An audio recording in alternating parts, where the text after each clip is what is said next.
Week 12 was a great episode.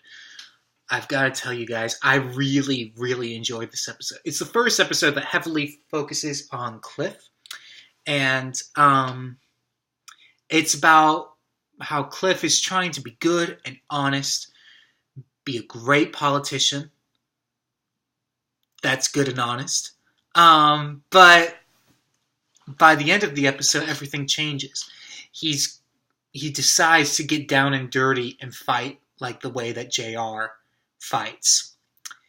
The biggest scandal in the episode really comes from JR's trying to find dirt on Cliff because Cliff is winning in the polls and Cliff is up for election in this episode.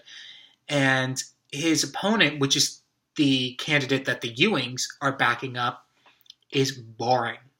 And people don't want to vote for him. So they have to find some dirt on Cliff in order to make the Ewing candidate win. Okay, quick tangent. I listened to the end of that speech and that the opponent gave, where he says, give to Caesar what is Caesar's and give to God what is God's. And then he said, I'm sure if Jesus were around today, he would have also added this. No, he wouldn't have.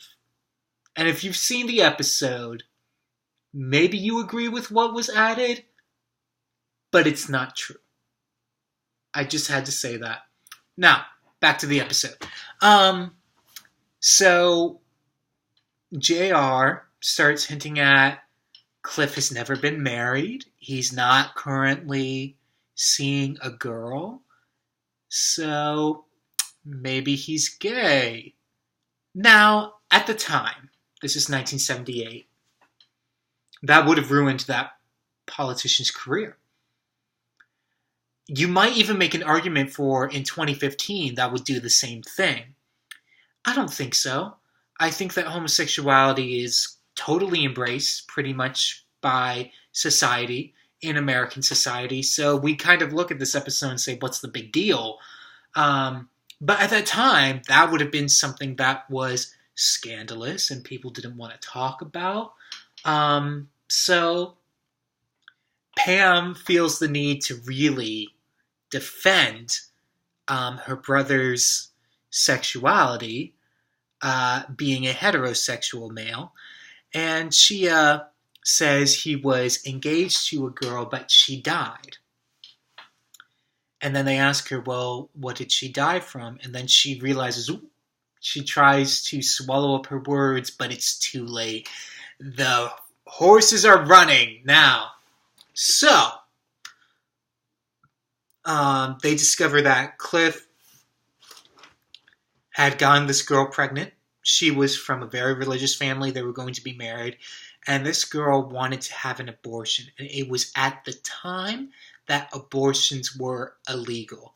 Now, this automatically dates this episode by like 100 years.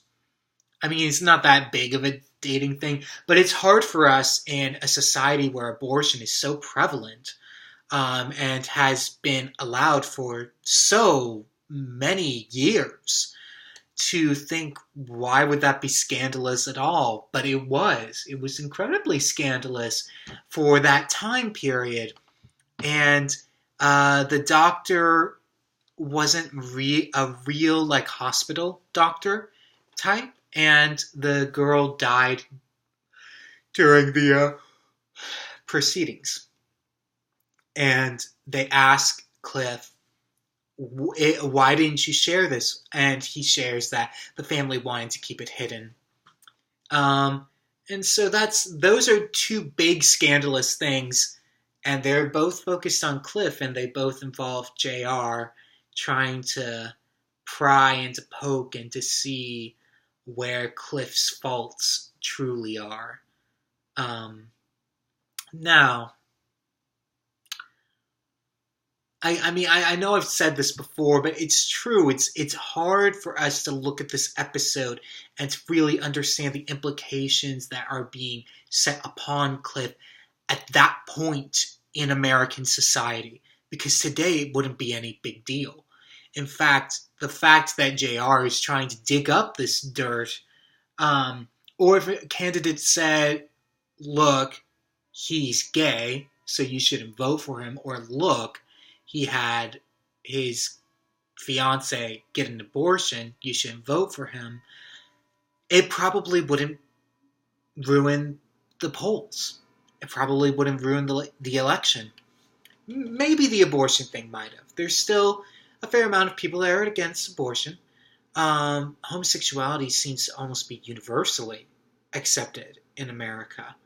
Although that might be ignorant of me to say, so forgive me if that was ignorant. But yeah, so we have to enter into this episode with the mindset of what was the society at the time. What is this episode really trying to say?